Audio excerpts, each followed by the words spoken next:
علماء ملت اسلامیہ، شعراء بارگاہ نبویہ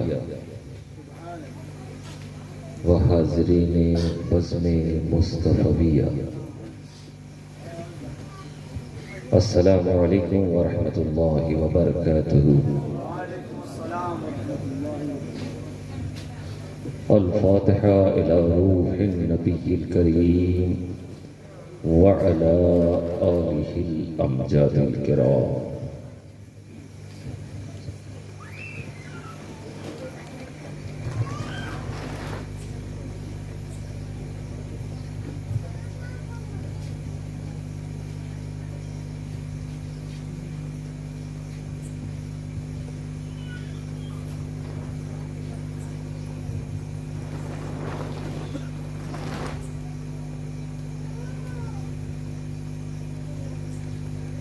قال اللہ تبارک و تعالی فی شان حبیبہ الکریم،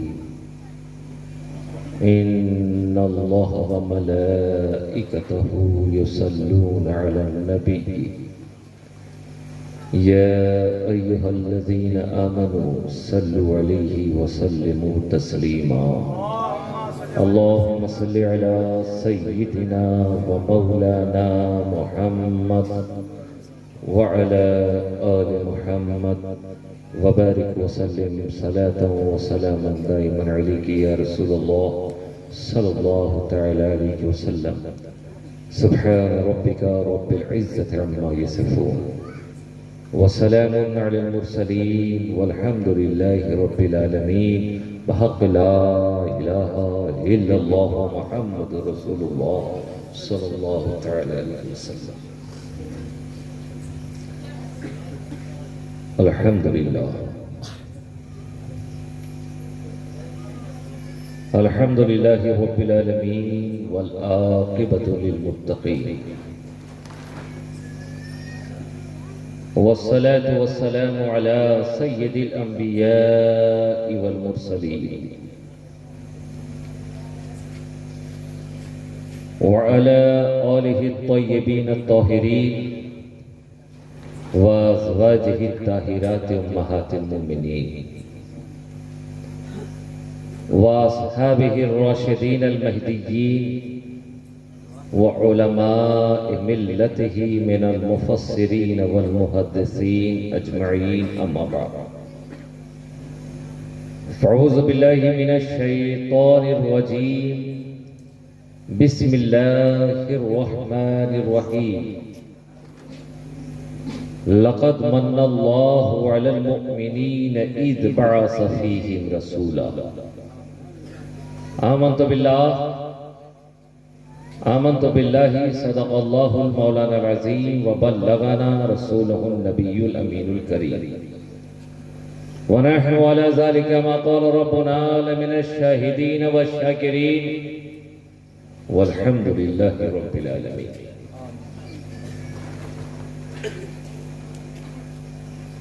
گرامی قدر حضرات، باوقار حاضرین و سامعین،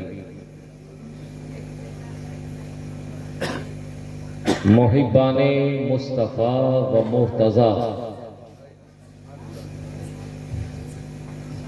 عشاقان اہل بیت، مجھے اچھی طرح احساس ہے کہ مسلسل بارش نے جس طرح موسم کو سرد کر دیا ہے، اس طرح آپ کے جسم کے اعضاء و جوارح کو بھی سرد کر دیا ہے۔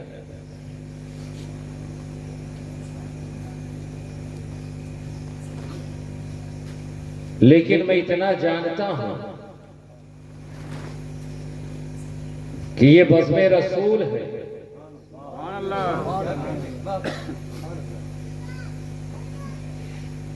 اور رسول کی بارگاہ میں عشاقان رسول وفادار رسول کہ جب جسمانی اعضاء کام کرنا چھوڑ دیتے ہیں یا جہاں تک جسم تھک جایا کرتی ہے وہاں سے روحانیت کی ابتدا ہوا کرتی ہے۔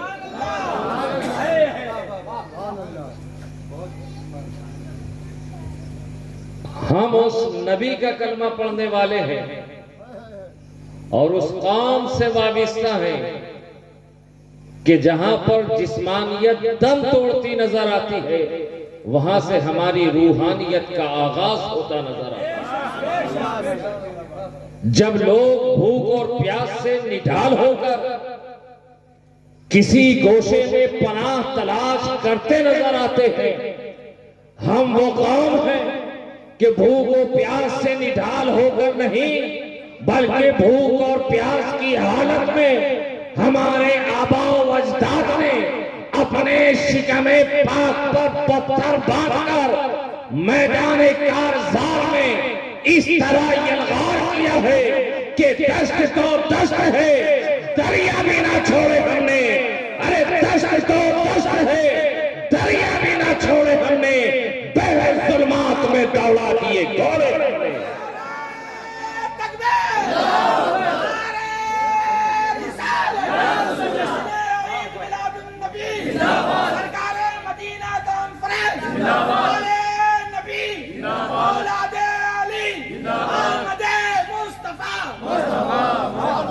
ہم اس قوم سے تعلق رکھتے ہیں کہ بھوک اور پیاس کی حالت میں شکم پر پتھر باندھے ہوئے میدان کارزار میں جب یلغار کرتے تھے تو ہمارا طریقہ یہ ہوتا تھا کہ ٹل نہ سکتے تھے اگر جنگ میں آ جاتے تھے، ارے پاؤں میدان سے شیروں کے اوپر جاتے تھے۔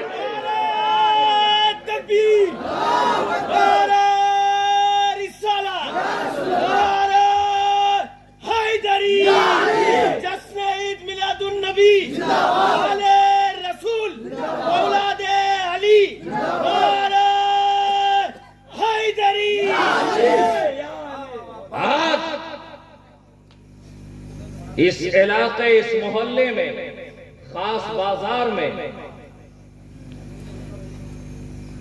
میرے علم کے مطابق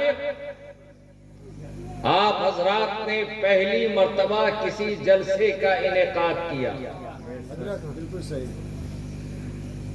اور کافی دنوں سے آپ حضرات محنت کر رہے ہیں۔ محنت کرتے کرتے کرتے جب وقت قریب آیا آپ کی آزمائش شروع ہو گئی۔ ہر ایک جلسے سے جلسہ سجانے والے کی خواہش یہی ہے کسی طرح بارش رک جائے، کسی طرح بارش تھم جائے۔ ہر ایک منتظم یہی چاہ رہا تھا، ہر ایک انتظام کرنے والے کی آرزو یہی تھی کہ بارش رک جائے۔ حضرات دعائیں کر رہے ہیں، آپ گریہ ازاری کر رہے ہیں، ہر ایک کی جستجو یہی ہے۔ آپ خانقاہ نعیمیہ پہنچ رہے ہیں، حضرت دعا فرما دیں تاکہ بارش رک جائے، ہماری محنت رائگاں نہ ہو۔ خانقاہ بخاریہ سے تعلق رکھنے والے وہاں سے شاہی بابو کے بارگاہ میں عرض گزار ہیں، حضرت دعا فرما دے تاکہ بارش رک جائے، ہماری محنت رائگاں نہ ہو۔ اور اب تو یہ ہے کہ آج ہی دوپہر میں پہنچا اور مولانا ظفر صاحب شیرنی کے ساتھ حاضر ہو گئے۔ حضرت فاتحہ پڑھ دیں اور دعا کر دیں تاکہ بارش نہ ہو، یہ کہہ رہے تھے اور میں سوچ رہا تھا کہ آج تو برسنے کا دن ہے، یا تو برسے گا یا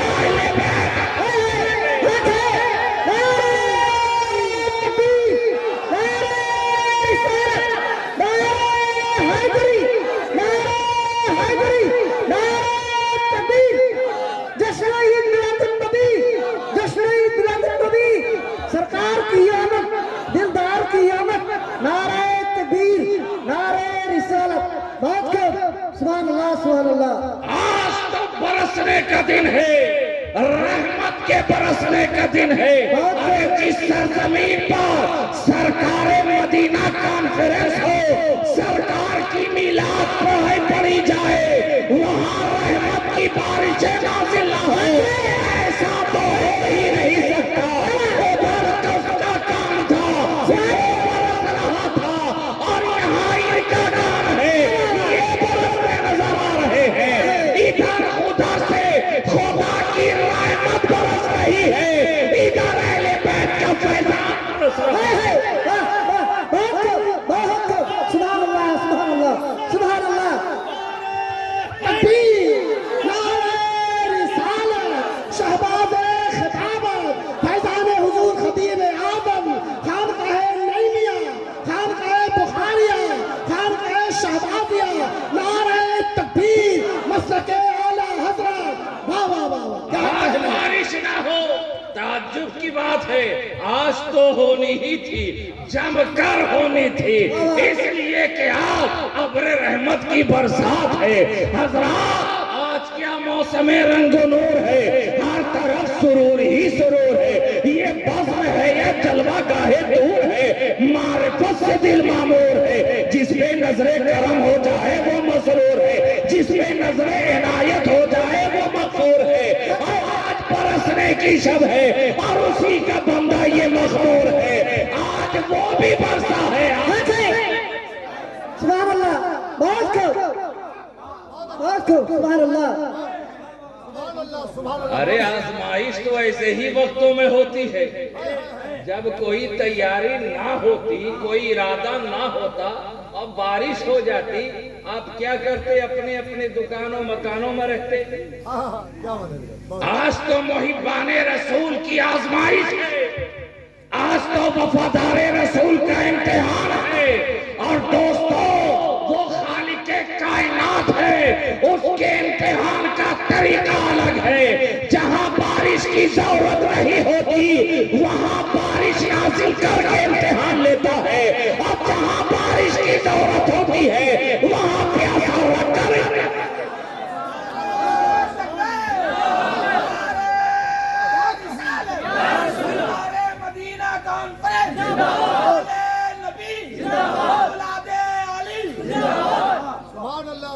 جہاں بارش کی ضرورت نہ ہو، خدا جب امتحان لینے پر آتا ہے تو بارشیں نازل کر کر امتحان لیتا ہے، اور جہاں بارش کی ضرورت ہوتی ہو کہ پیاس سے لوگ تڑپ رہے ہیں، شیر خار بچہ بھی العطش العطش کی صدائیں دے رہا ہے، جوانیاں پانی کے بغیر مچلتی نظر آ رہی ہیں، خاندان نبوت کی شہزادیاں کے لب پیاس سے سوکھ کر کانٹے ہو چکے ہیں، ہر ایک کی آرزو تھی کہ پانی میسر آ جائے۔ بہت اچھا۔ نہر فرات پر بھی پہرے بٹھا دیے گئے، کہا آج آزمائش کا دن ہے، رب چاہے تو اصغر کے ایڑیوں سے نہر فرات جاری کر دے،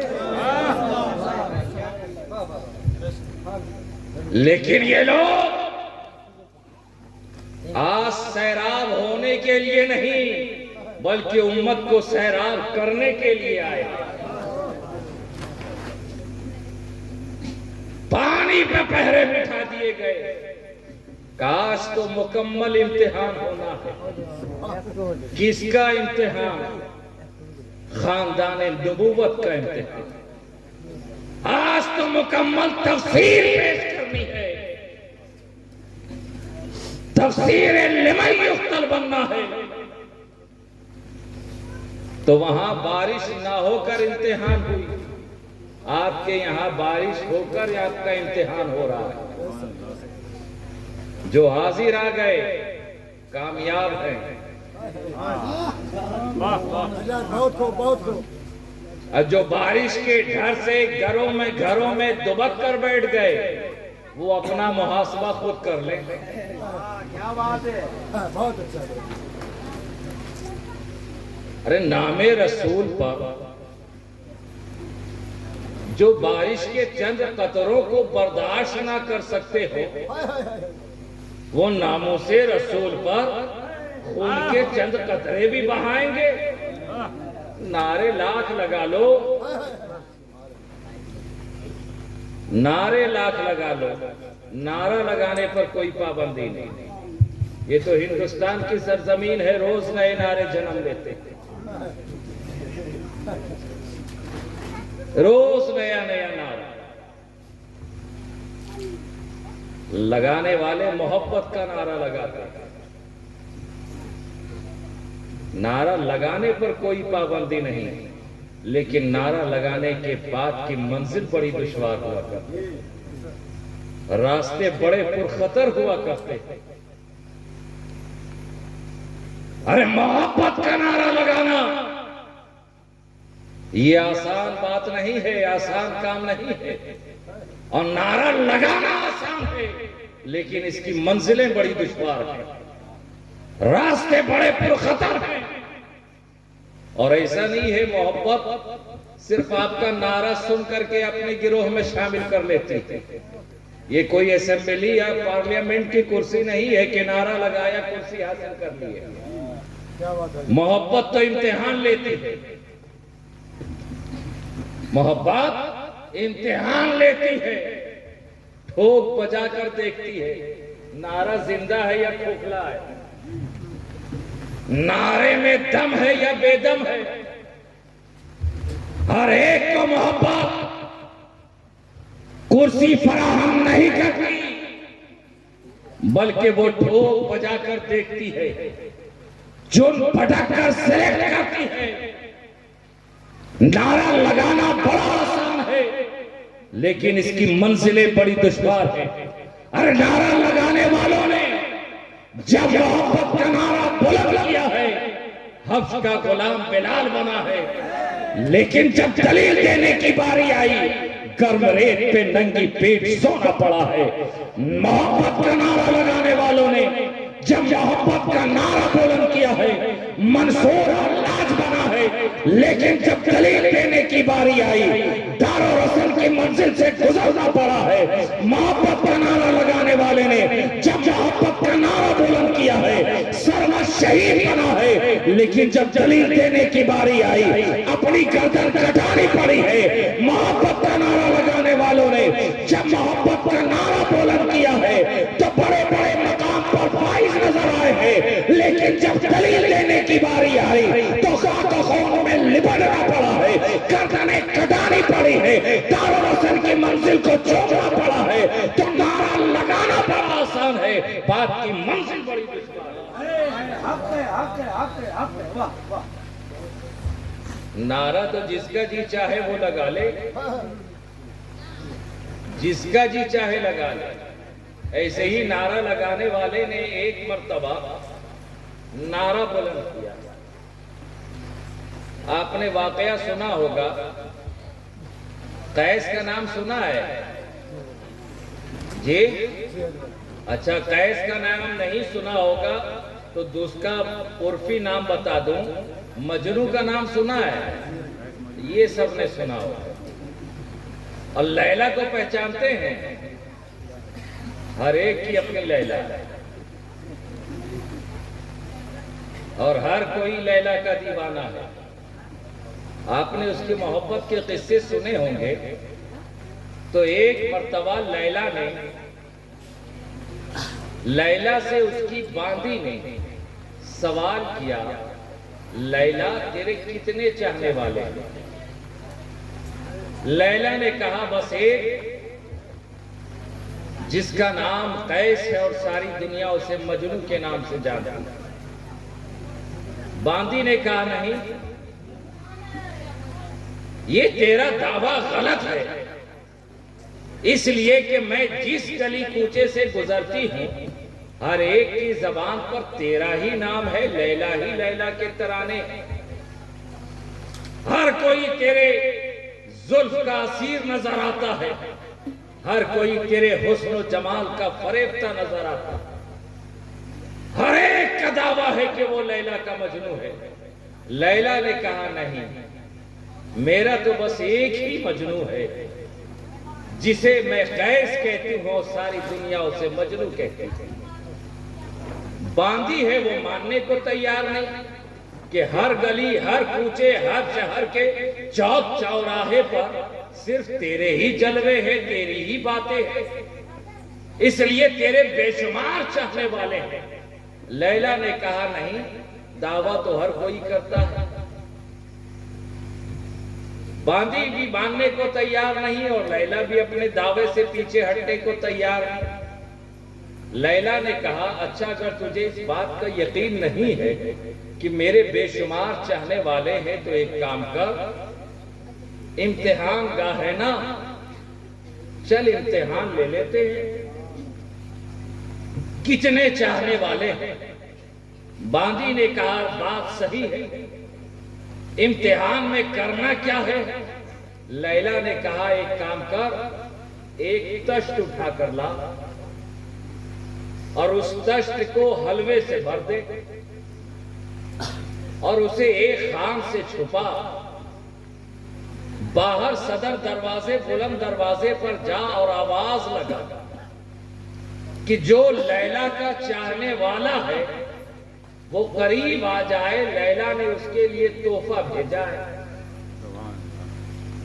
باندھی نے ایسا ہی کیا، ایک تشت لیا، اسے حلوے سے بھرا، خان سے ڈھکا، بلند دروازے، صدر دروازے پر خان لے کر حاضر ہو گئی اور اس نے صدا لگائی کہ لیلا نے اپنے مجنوں کے لیے تحفہ بھیجا۔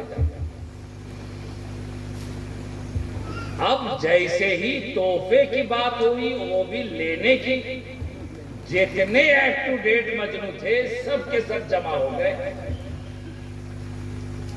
بھیڑ اکٹھا ہو گئی۔ باندھی نے پوچھا کون ہے لیلا کا مجنوں؟ چار سمت سے آواز آئی، لیلا کا مجنوں میں، لیلا کا مجنوں میں۔ ایسا معلوم پڑتا ہے کہ مجنوں کا ہیجا پھوٹ پڑا، بے شمار مجنوں۔ باندھی بھی بڑی خوش ہوئی کہ میں اپنے دعوے میں سچی تھی۔ تمام ایپ ٹو ڈیٹ مجنوں نے کہا بول، لیلا کا کیا تحفہ ہے، کیا پیغام ہے؟ باندھی نے کہا لیلا نے اپنے مجنوں کے لیے تشت بھرا حلوہ بھیجا ہے، حلوے سے بھرا تشت بھیجا ہے، فوراً حلوہ رکھا۔ اب جو حلوہ منٹوں میں ختم ہوتا سیکنڈوں میں ختم ہو گیا، اور ایسا معلوم پڑتا ہے کہ لیلا کی بارگاہ کا تبرک اپنی زبان پر رکھ کر سارے مجنوں نکل پڑے۔ باندھی بڑا مسکراتی ہوئی پھر لیلا کے پاس آئی اور کہا لیلا میں کہتی تھی نا کہ تیرے بے شمار چاہنے والے ہیں۔ لیلا نے پوچھا آخر بات کیا ہے؟ کہا میں تشت لے کر گئی اور جیسے ہی میں نے آواز لگائی کون ہے لیلا کا مجنوں، بے شمار مجنوں جمع ہو گئے۔ جس حلوے کو ختم ہونے میں چند منٹ لگنے تھے وہ سیکنڈوں میں ختم ہو گئے، ہر ایک تبرک چاٹ کر نکل گیا۔ میں اپنے دعوے میں کامیاب ہو گئی۔ لیلا نے کہا نہیں، یہ تو صرف ٹیسٹ تھا، فائنل پیپر تو باقی ہے۔ یہ تو صرف ٹیسٹ تھا، فائنل پیپر ابھی باقی ہے۔ باندھی نے کہا اب کیا کرنا ہے؟ کہا پھر سے تشت لے۔ باندھی نے تشت لیا، کہا اب کون سا ڈش پیش کرے؟ کہا فائنل پیپر ہے، اب دینے کی نہیں لینے کا وقت آ گیا ہے، لینے کی ضرورت ہے۔ کہا کیا کرو؟ کہا تشت پر ایک چھری رکھ دے اور اس تشت کو خان سے ڈھک اور پھر جا آواز لگا کہ لیلا نے اس سے پہلے دیا تھا۔ آج لیلا کچھ چاہتی ہے، مانگتی ہے۔ باندھی نے کہا کیا مانگتی ہے؟ کہا جا اعلان کر دینا کہ جو لیلا کا مجنوں ہے اپنے جسم سے ایک بوٹی گوشت کاٹ کر اس تشت میں رکھ دے، اپنے جسم کا، شریر کا ایک ٹکڑا، ایک بوٹی گوشت کاٹ کر تشت میں رکھ دے۔ باندی نے خان لیا، پھر صدر دروازے پر گئی اور جیسے ہی آواز لگائی کون ہے لیلا کا مجنو، حلوے کا ذائقہ ابھی تک زبان ہی پر تھا، حلوے کا مزہ زبان پر ہی تھا، آواز سنی اور باندی کے ہاتھ میں تشت دیکھا، فوراً خیال آیا لگتا ہے کوئی دوسرا ڈش آیا، شاید پہلے حلوہ بھیجا تھا، زبان پہ چاشنی پیدا کی، اب تو مکمل بریانی ہی پر بات آ پڑی ہے۔ فوراً اپ ٹو ڈیٹ مجنو جمع ہو گئے، کہا بول کیا بات ہے؟ کہا لیلا نے پیغام بھیجا ہے۔ کہا پیغام بعد میں سنانا، پہلے خان تو پیش کر۔ کہا نہیں، لیلا کا پیغام ہے اور یہ اس کا اعلان ہے کہ لیلا نے پہلے حلوہ بھیجا تھا، اب بدلے میں لیلا کچھ چاہتی ہے۔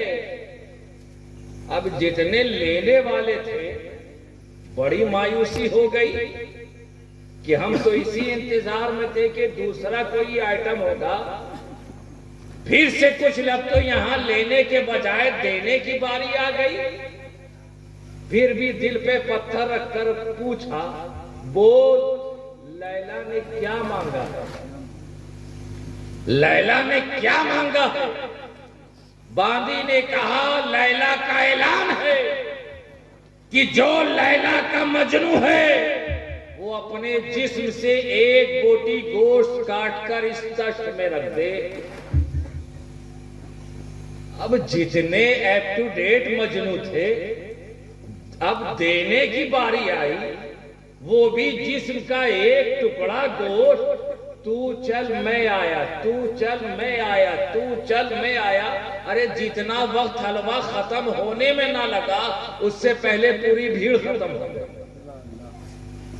پورا علاقہ خالی۔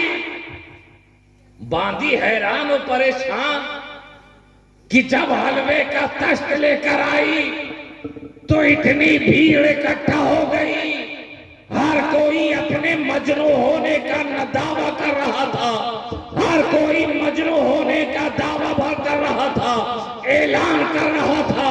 اب جب جسم کا ایک ٹکڑا دینے کا موقع آیا تو سارے کے سارے رفو چکر ہو گئے، غائب ہو گئے۔ باندی بڑی پریشان ہو کر پھر وہ تشت لے کر مایوسی کے عالم میں اپنے محل کی طرف چلی کہ راستے میں ایک دیوانے انسان نے اسے روک لیا اور سوال کیا، اے آنے والی یہ تو بتا آخر ماجرا کیا ہے؟ ابھی کچھ دیر میں نے پہلے دیکھا کہ یہاں ایک جمع غفیر جمع ہے، ایک بھیڑ اکٹھا ہے اور کی آن میں ایک سناٹا چھا گیا ہے، بھوک کا عالم ہو گیا ہے۔ آخر بات کیا ہے؟ بات کیا ہے؟ دیوانے نے سوال کیا۔ باندی نے اس کی طرف نظر اٹھا کر دیکھا ایک دیوانے کی شکل و صورت ہے جس پہ گرد و غبار اٹے ہوئے ہیں، کپڑے پھٹے ہوئے ہیں، زلفیں برہنہ اور بکھری ہوئی ہیں، بالوں میں زلفوں میں گرد آلود ہے، دیوانے سی صورت ہے۔ باندی نے اس کی طرف حقارت بھری نظر سے دیکھا اور کہا تجھے کیا لینا دینا ہے، جو تو اپنا کام کر۔ دیوانے نے کہا ارے بات کیا ہے یہ تو بتاتی جاؤ۔ باندی نے کہا بات دراصل یہ ہے کہ میں لیلا کی باندی ہوں، لیلا کی نوکرانی ہوں، اس کی خدمت گزار ہوں۔ میرا دعویٰ یہ تھا کہ لیلا تیرے بے شمار چاہنے والے ہیں، لیکن لیلا کا دعویٰ یہ تھا کہ میرا صرف ایک چاہنے والا ہے جس کا نام قیس ہے، دنیا جسے مجنو کہتی ہے۔ اسی بات پر ہم دونوں کے درمیان شک لگ گئی۔ لیلا نے پہلے اپنے مجنو کے لیے حلووں سے بھرا تشت بھیجا تھا تو بے شمار مجنو جمع ہو گئے، ہر ایک کا دعویٰ تھا کہ میں لیلا کا مجنو ہوں، لیکن اب لیلا نے دیا نہیں بلکہ مانگا ہے۔ دیوانے نے کہا لیلا نے مانگا ہے، کیا مانگا ہے؟ کہا لیلا کا اعلان یہ تھا کہ جو میرا مجنو ہے اپنے جسم سے ایک بوٹی گوشت کاٹ کر وہ اس تشت میں رکھ دے، اور جیسی یہ اعلان سنا بھیڑ سناٹے میں تبدیل ہو گئی، جمع غفیر بھیتر بھیتر ہو گیا، بھوک کا عالم ہو گیا، کوئی روڈ پہ نظر نہیں آتا۔ جیسے ہی دیوانے نے سنا، کہا ارے لیلا کا اعلان تھا کہ مجنوں کا ایک بوٹی گود چاہیے۔ ارے او نادان دیوانی باندھی، تو نے کتنا بڑا جرم کیا ہے، تجھے احساس بھی ہے؟ تو نے کتنا بڑا جرم کیا، تجھے احساس بھی ہے؟ لیلا کا پیغام مجنوں تک پہنچانے میں تو نے اتنی تاخیر کر دی۔ اس تاخیر کا گناہ جو سر مجنوں پہ قائم ہوا ہے، کیا اس کا بھی اندازہ ہے؟ کہاں چھری کدھر ہے؟ مجھے دے۔ باندی نے چھری بڑھائی، اب مجنوں نے ہاتھ میں چھری لی ہے، ایک بوٹی ادھر سے کاٹی، ایک بوٹی ادھر سے، ایک ادھر سے، ایک ادھر سے۔ باندی پریشان ہو گئی، کہا او دیوانے، لیلا نے جسم کا صرف ایک ٹکڑا مانگا تھا، تو جسم کے اتنے ٹکڑے کیوں کر رہا ہے؟ مجنوں نے کہا اے باندی، کیا لیلا نے یہ بھی کہا تھا کہ جسم کے کون سے حصے کا ٹکڑا چاہیے؟ کیا یہ بھی کہا تھا جسم کے کون سے حصے کا ٹکڑا چاہیے؟ باندی نے کہا نہیں، لیلا نے تو اتنا ہی کہا تھا کہ جو اس کا مجنوں ہے جسم سے ایک ٹکڑا گوشت کاٹ دے۔ مجنوں نے کہا پھر میں دیوانے کے جسم کے ہر حصے سے ایک ایک بوٹی لے جا، شاید کوئی بوٹی میری لیلا کو پسند آ جائے، شاید کوئی ٹکڑا لیلا کو پسند آ جائے۔ نعرے تکبیر، نعرے رسالت، نعرے مدینہ کانفرنس، آلے نبی، شاید کوئی ٹکڑا لیلا کو پسند آ جائے۔ تو عزیزان ملت اسلامیہ، محبت کا دعویٰ کرنا بڑا آسان ہے، لیکن منزلیں بڑی دشوار ہے۔ اس راستے پہ چلنے کے لیے خاک و خون سے گزرنا پڑتا ہے، خاک و خون میں لپٹنا پڑتا ہے، کار و رسن کی منزل سے گزرنا پڑتا ہے، پاؤں میں کانٹے چبانے پڑتے ہیں، بے دردی کے ساتھ ظلم و تیغ ظلم کے ہاتھوں تہے تیغ ہونا پڑتا ہے، کبھی شہر کو چھوڑنا پڑتا ہے، کبھی گھر کو چھوڑنا پڑتا ہے، محلات کو کھنڈرات میں تبدیل کرانا پڑتا ہے۔ محبت کا نعرہ لگانا بڑا آسان ہے، لیکن اس کی منزلیں بڑی بڑی۔ تو یہ تو دنیاوی محبت ہے، مجازی محبت ہے، پھر عشق حقیقی کا عالم کیا ہوگا؟ رسول کی محبت کا دعویٰ کرنے والوں، دعویٰ کرنا بڑا آسان ہے، لیکن منزل بڑی دشوار ہے۔ اس راستے پر چلنے کے لیے دہکتی ہوئی ریت پر ننگی پیٹھ سونا پڑتا ہے۔ عشق رسول کے راستے پر چلنے کے لیے دار و رسل کی منزل سے گزرنا پڑتا ہے۔ عشق رسول کے راستے پہ چلنے کے لیے کبھی پھانسی پہ لڑکنا پڑتا ہے، کبھی قید و بند کی زندگی گزارنی پڑتی ہے۔ ارے عشق رسول کے دعوے کی تکمیل کے لیے کبھی کربلا میں خاندان لٹا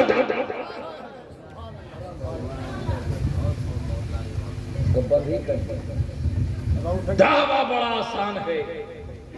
تو آج بھی امتحان تھا آپ کی محبت کا، آپ کے عشق کا، آپ کی چاہت کا، آپ کے جذبات کے۔ جتنے آ گئے وہ پا گئے، اور یہ بزم رسول ہے نا، یہاں ہر ایک کے آنے کی ضرورت بھی نہیں ہے، اور ہر ایک آ بھی نہیں سکتا، ہر ایک نہیں آ سکتا۔ یہ کوئی سیاسی محفل یا جلسہ تو ہے نہیں کہ ایرا غیرہ نتو خیرہ سب چلا آئے۔ یہ بزم رسول ہے، یہاں منتخب حضرات آتے ہیں، جس کا انتخاب کیا جاتا ہے وہی لوگ آتے ہیں۔ سرکار مدینہ کانفرنس میں آنے والوں، آپ قابل مبارکباد ہو، اور اس محفل کو سجانے والوں، آپ یہ نہ سمجھو کہ میں نے اتنی کوشش و کاوش کی بھیڑ جمع نہیں کر پائے. ارے ہم اہل حق ہیں، اہل عشق ہیں، ہم بھیڑ بھاڑ کے ساتھ نہیں چلتے. ارے بھیڑ بھاڑ تو اسے چاہیے جسے یزیدی خیمے میں نام لکھانا ہو. ہم غلام حسین آل حسین ہیں، ہمیں بھیڑ بھاڑ کی ضرورت نہیں، ہمیں تو چند دیوانوں کی ضرورت. سبحان اللہ سبحان اللہ. بے شک آپ یہ نہ سمجھے کہ بھیڑ ہونے سے جلسہ کامیاب ہوتا ہے.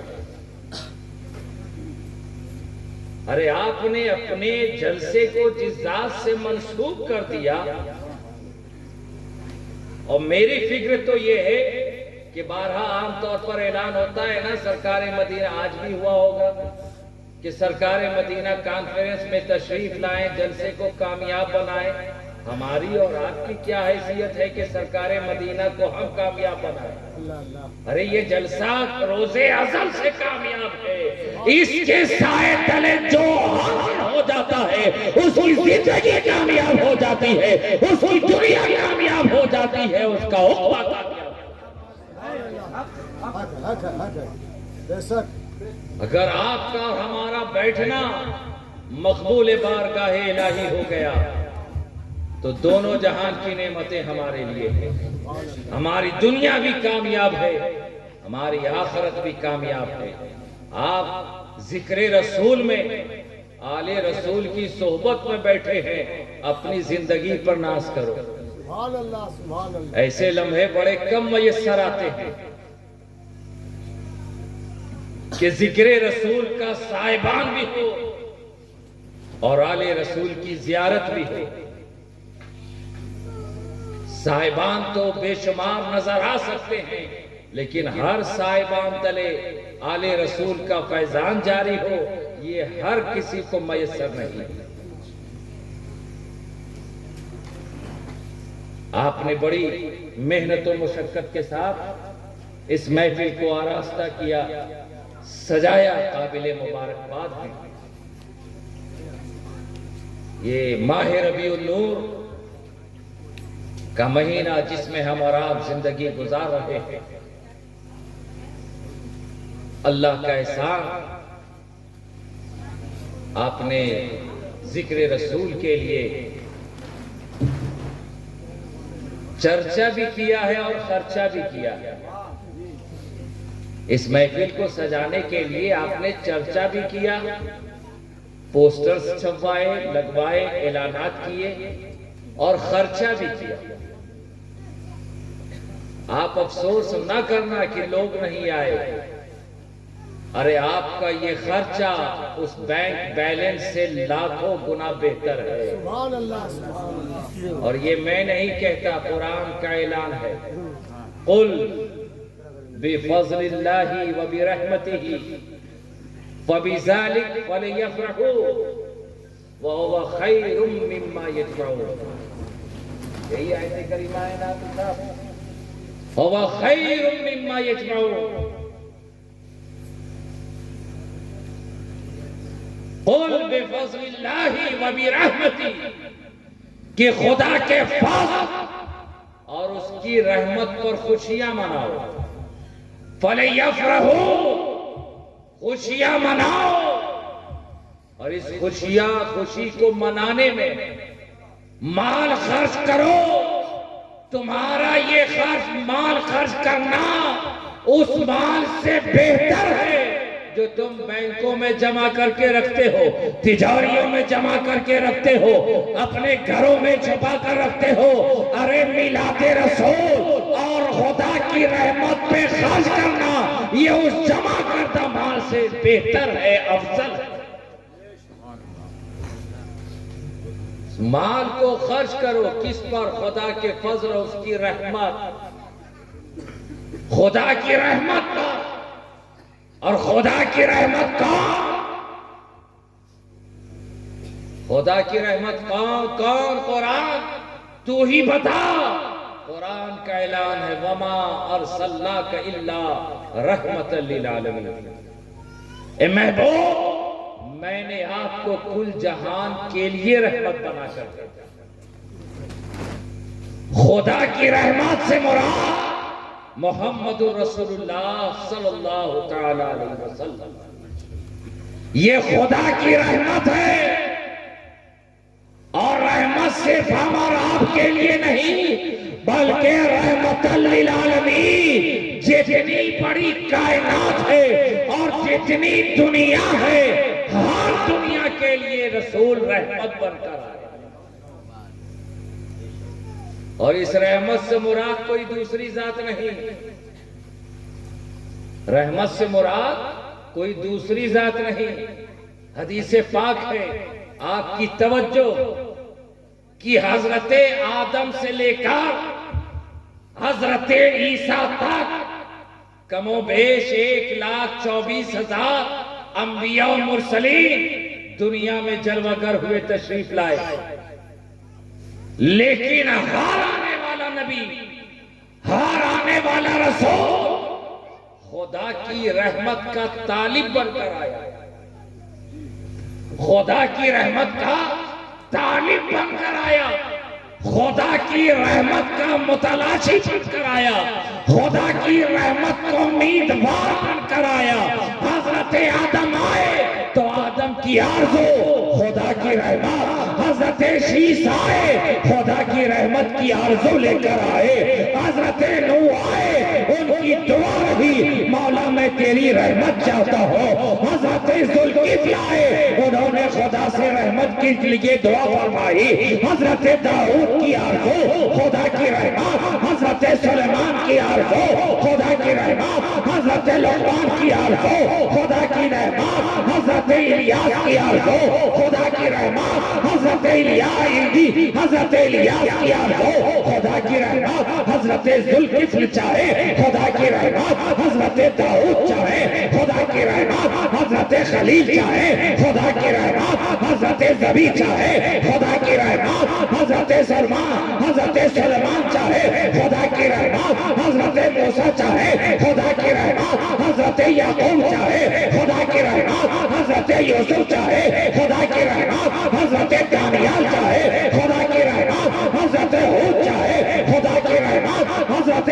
شیس چاہے خدا کی رحمت، حضرت موسیٰ چاہے خدا کی رحمت، حضرت عیسیٰ چاہے خدا کی رحمت، کم و بیش 1,24,000 انبیاء مرسلین جتنے دنیا میں پیدا ہوئے ہر ایک کی دعا یہی رہی، مولا میں تیری رحمت چاہتا ہوں، مولا میں تیری رحمت کا طلبگار ہوں۔ لیکن 12 ربیع الاول کے دن، دوشنبہ کے دن، صبح صادق کے بعد آمنہ کی گود میں عبداللہ کے گھر جس نور کی جلوہ گری ہوئی، جسے ذات محمد صلی اللہ علیہ وسلم کہا جاتا ہے، یہ طالب خدا کی رحمت کے طالب بن کر نہ آئے بلکہ خدا کی ثواب اور رحمت تکبیر، نعرہ رسالت، سرکار مدینہ کانفرنس، جشن عید میلاد النبی، آمد مصطفیٰ، آمد مصطفیٰ۔ عرب کی سرزمین پر 12 ربیع الاول صبح صادق دوشنبہ کے دن آمنہ کی گود میں جس ذات کی جلوہ گری ہے، یہ رحمت کی آرزو لے کر نہیں آئے، رحمت کے طالب بن کر نہیں آئے، رحمت کے متلاشی بن کر نہیں آئے، بلکہ سراپا رحمت بن کر آئے، اور ایسی رحمت بن کر آئے کہ جس نے زمین میں گاڑی جانے والی بے زبان بچیوں کو مریم و کلثوم بن کر مسکرانے کا موقع عنایت کر دیا، ایسی رحمت بن کر آئے کہ جس نے خدیجہ کی بیوگی کو سہاگن کا روپ عطا کر دیا، ایسی رحمت بن کر آئے جس نے غلام کو حر بنا دیا، ایسی رحمت بن کر آئے کہ گمراہوں کو راہ ہدایت پر گامزن کر دیا، ایسی رحمت بن کر آئے کہ جس نے مشرکوں کو مومن بنا دیا، ایسی رحمت بن کر آئے کہ گمراہیوں کے اندھیرے میں بت پرستی میں زندگی گزارنے والوں کو کے سینوں کو نور ایمان سے منور ہو۔ سراپا بن کر آئے، اور صرف انسانوں کے لیے نہیں بلکہ کل کائنات کے لیے رحمت بن کر آئے، ایسی رحمت بن کر آئے جو چرند و پرند پر رحمت کرتے نظر آئے، خشک و تر پر رحمت کرتے نظر آئے، ندی و نہر پر رحمت کرتے آئے، برگ و ثمر پر رحمت کرتے نظر آئے، جانوروں پر رحمت کرتے نظر آئے، ایسی رحمت کہ کل جہان کے لیے رحمت بن کر آئے۔ ایسا نہیں کہ صرف مومنین کے لیے رحمت، صرف مسلمین کے لیے رحمت۔ ارے نبی کی ذات تو وہ ذات ہے جو صرف مومنین اور مسلمین نہیں بلکہ مشرکین کے لیے بھی۔ یہود و نصارہ پر رحمت کرتے نظر آئے، بتوں کے آگے سجدہ ریز ہونے والوں پر نبی کی رحمت ہوئی۔ اسی لیے قرآن نے کہا وما ارسلناک الا رحمت للعالمین، کہ میں نے کل جہان کے لیے رحمت بنا کر بھیجا۔ تو جتنے آئے آپ اسی رحمت للعالمین کی نبی کی یاد میں ہم اور آپ یہاں بیٹھے ہیں۔ ارے جو نبی چرندوں پرند پر رحمت کرے، جانوروں پر رحمت کرے، وہ کیا ہم جیسے گناہگاروں پر رحمت نہ کرے؟ ارے ان کی رحمت ہی ہے جو اب تک بچے ہوئے ہو، یہ نبی کی رحمت ہے۔ وگرنہ اعمال کا جائزہ لیا جاتا تب تک قوم سمود اور نہ جانے کون کون سے عذاب میں مبتلا ہو چکے ہوتے، لیکن یہ اس نبی رحمت للعالمین کی رحمت ہے کہ گناہگار ہیں، سیاہکار ہیں، سیاہشار ہیں، برائی کے دلدل میں پھنسے ہیں، لیکن خدا کی جانب سے عذاب کا نزول نہیں ہوتا۔ یہ صرف اس نبی رحمت للعالمین کی رحمت کا صدقہ۔ اے نبی کی یاد منانے والوں، قابل مبارکباد ہو، اسی طرح نبی کی یاد مناتے رہو اور خدا کی نعمت کا خوب خوب چرچا کرو۔ یہ مت دیکھو کہ کون صاحب کہتے ہیں کہ میلاد کر رہے ہو، لائٹ لگا رہے ہو، یہ کر رہے وہ کر رہے ہو، دلیل دو۔ یہ سب دیکھنے کی ضرورت نہیں ہے۔ دلیل دینا علماء کا کام ہے، اور ہم دلیل دیتے دیتے تھک گئے، لیکن جسے سمجھنا ہی نہیں اسے کون سمجھا سکتا ہے؟ آپ صرف اتنا کرو کہ آپ سے اگر کوئی پوچھے یہ میلاد کی محفل سجائی، اتنا خرچہ کیا، تو کہنا اما بنعمتی ربک فحدث، کہ خدا کی نعمت کا خوب خوب چرچا کرو۔ قرآن کی آیت ہے کہ خدا کی نعمت کا خوب خوب چرچا کرو، چرچا بغیر خرچہ کے نہیں ہوتا۔ اور خرچہ کرنے کے لیے بھی حکم ہے ہوا خیر مما یجمعون، کہ خدا کی نعمت پہ خرچ کرنا، خوشیاں منانا تمہارے مال کو ڈپوزٹ کرنے سے، جمع کرنے سے بہتر ہے۔ اب رہی بات میلاد جلوس کی دلیل کی، کہ دلیل کہاں ہے دکھاؤ، قرآن میں ہے تو دکھاؤ، حدیث میں ہے تو دکھاؤ، صحابہ نے کیا ہو تو دکھاؤ۔ آپ بس اتنا کہنا کہ منع کہاں کیا ہے یہ دکھا دو۔ ہونے کی دلیلیں تو بے شمار ہیں، نہ ہونے کی کوئی ایک دلیل دکھا دو کہ قرآن نے کہا میلاد نہ کرو، بخاری میں کہا گیا ہو کہ میلاد نہ کرو، مسلم میں کہا گیا ہو کہ جلوس نہ نکالو۔ ایسی بات کہیں پر ہے تو وہ بتا دو۔ صحیح ستہ میں نہ ملے تو صحیح ستہ کے علاوہ کوئی حدیث تم متفق علیہ تو جانے دو، حسن لغیر ہی تو جانے دو، تم کوئی ضعیف حدیث بھی اگر دکھا دو کہ جہاں کہا گیا ہو کہ میلاد نہ کرو، جلوس محمدی کا اہتمام نہ کرو، ذکر رسول نہ کرو، ایسا کوئی ایک ضعیف حدیث بھی ہے تو وہ دکھا دو۔ کہاں لکھا تو تم ہی بتا دو منع کہاں کیا، بس اور کسی دلیل کی ضرورت نہیں۔ باقی دلیل ہمارے علماء دیتے چلے آ رہے ہیں۔ آپ میلاد کی محفل سجاتے ہو، خوب سے خوب تر سجاؤ۔ میلاد کی محفل سجانے میں بہت ساروں کے پیٹ میں مموڑن شروع ہو جاتا ہے، اتنا خرچ کرنے کی تو اس سے اچھا تو غریب کی بیٹی کی شادی کر دیتے. اور جس وقت تم اپنے گھر میں غیر شرعی رسموں میں بے شمار خرچہ کرتے ہو اس وقت غریب کی بچیاں یاد نہیں آتی. جب اپنے بچے کے لیے ہیپی برتھ ڈے کا انتظام کرتے ہو اس وقت غریب بچیاں یاد نہیں آتی. اور جیسے ہی میلاد رسول کا خرچہ دیکھا غریب کی بچیاں یاد رہی. کیا فائدہ؟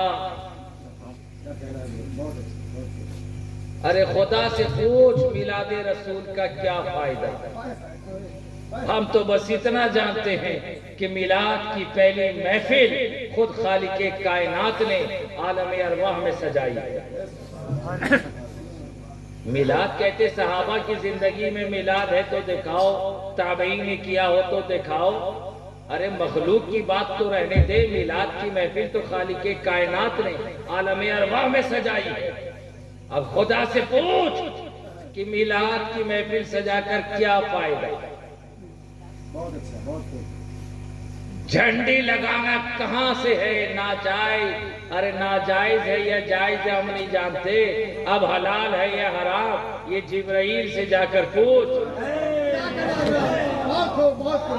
ہم تو بس اتنا جانتے ہیں کہ ولادت مصطفیٰ کی خوشی میں جبرائیل نے ایک مشرق میں، ایک مغرب میں اور ایک کعبۃ اللہ کی چھت پر علم نصب کر کے پرچم لگا کر جھنڈا گاڑ کر رسول کی ولادت کی خوشیاں منائی ہے. ہم اسی جبرائیل کی سنت ادا کرتے ہوئے میلاد مصطفیٰ کے دن، میلاد مصطفیٰ کی خوشی میں اپنے دکان، اپنے مکان، اپنے علاقوں، اپنے راستوں، اپنے مساجد میں میلاد رسول کی خوشی میں پرچم لگاتے ہیں جبرائیل کی سنت سمجھ کر. اب یہ حلال ہے یا حرام ہے تجھے معلوم کرنا ہو تو جبرائیل سے معلوم کر لے. جبرائیل سے پوچھ لے کہ آپ نے حرام کیا ہے یا حلال.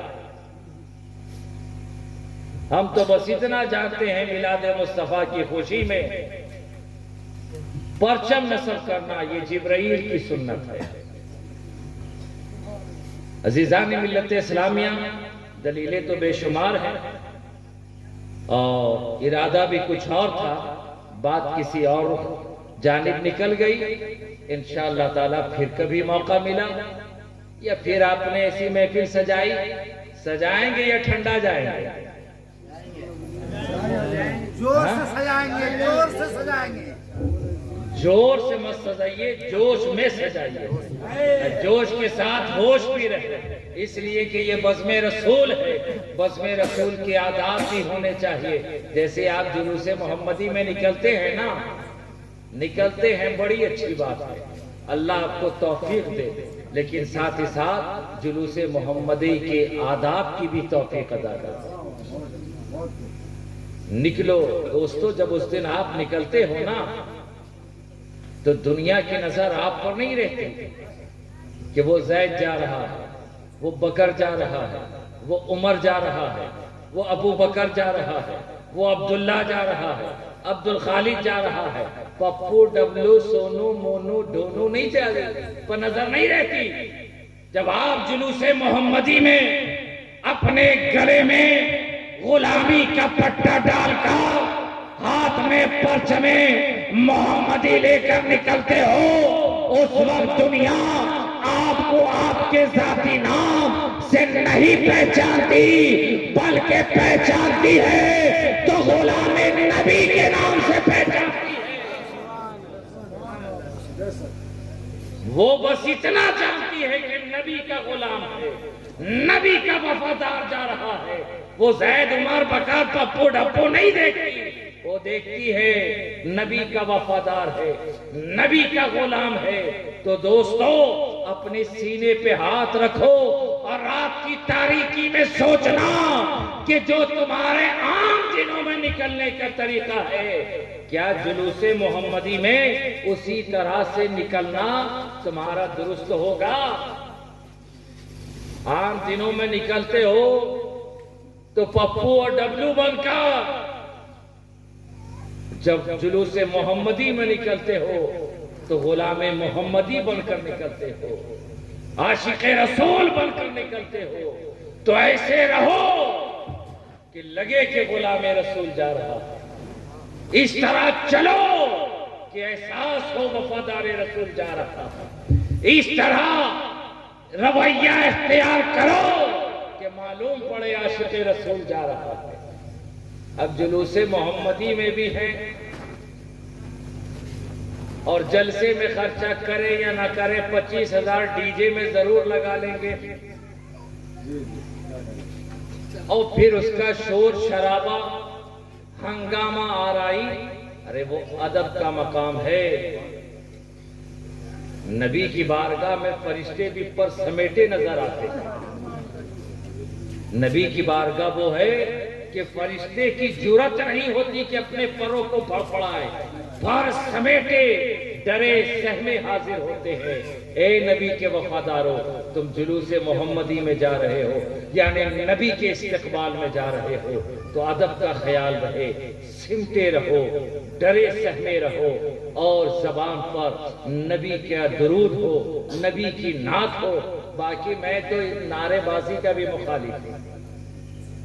میرا نظریہ تو یہ ہے، یہ نعرے بازی، ارے رسول کی بارگاہ کی طرف، رسول کی آمد تو جاؤ، بس نہ اللہ اور اس کی نعرہ تکبیر، نعرہ رسالت کافی، سرکار کی آمد مرحبا، اور وہ بھی آداب کے ساتھ، پاگلوں کی طرح، لونڈوں کی طرح نہیں کہ ہاتھ میں جھنڈا لے لیا ہے، ڈی جے کا دھن ہے، اچھل رہے ہیں۔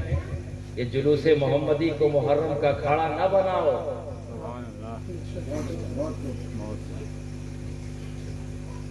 نبی کے وفادار ہو تو تمہیں دیکھ کر لگے، نبی کے غلام ہو تو تمہیں دیکھ کر احساس ہو کہ یہ نبی کے وفادار ہے، یہ نبی کے غلام ہے۔ جلوس محمدی میں آپ کی شناخت صرف اور صرف وفادار رسول اور غلام رسول کے طور پر ہوتی ہے، رسول کا کلمہ پڑھنے والے کے طور پر ہوتی ہے۔ اس لیے ایسے چلو کہ تمہارے کردار کی بنیاد پر اسلام پر کوئی آنچ نہ آئے۔ کرو گے تم، لیکن انگلیاں اسلام پر اٹھیں گی۔ کرتے کچھ لوگ ہیں، بدنام پوری قوم ہوتی ہے۔ ابھی کل نہیں پرسوں کی بات ہے، میں خود اپنے یہاں جلوس میں شریک ہو کر میں نے ٹرین پکڑی، مجھے بکسر جانا تھا۔ اتفاق سے کچھ ہمارے علاقے کے باراتی لوگ تھے، تو انہوں نے دیکھا، سلام کلام کرنے لگے، تو ایک کوئی غیر مذہب بیٹھا ہوا تھا۔ اچانک سے بات یاد آ گئی، تو وہ لوگ بھی پوچھے حضرت پروگرام میں جا رہے ہیں؟ میں نے کہا ہاں جلسے میں۔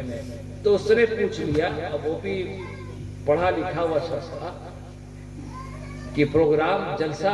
میں نے کہا ہاں جلسہ میں جاتے ہیں۔ وہ کچھ دیر خاموش رہا، پھر اس نے سوال کیا کہ ایک بات میں پوچھ سکتا ہوں؟ میں نے کہا بالکل پوچھیے۔ تو پھر اس نے کہا کہ یہ محمد صاحب صلی اللہ علیہ وسلم اور ایک دو ولی کا نام لیا، جس کے بارے میں گرو نانک اور یہ لوگ بھی جانتے ہیں۔ وہ کچھ نام بتایا تھا، ذہن سے نکل گئے۔ کہا یہ ایک ہی اس کے ہیں، ایک ہی زمانے کے، ایک ہی لوگ ہیں؟ میں نے کہا نہیں، محمد صاحب یہ فاؤنڈر آف اسلام، اور یہ جتنے ہیں سب ان کے فالوورز ہیں، ان کے ماننے والے ہیں۔ تو پھر ان کا کہنا یہ تھا کہ یہ صوفیزم کا تو یہ ہے کہ صوفی محبت کا پرچارک ہوتا ہے، بزرگان دین محبت کے پرچارک ہوتے ہیں، شانتی کے دودت ہوتے ہیں۔ اور یہ اس کی فکر بھی تھی کہ یہ سب تو شانتی کے دودت ہیں، لیکن پھر محمد صاحب کی جانب سے اس طرح کا، یعنی دہشت گردی، ٹیرورزم، ظلم و ستم۔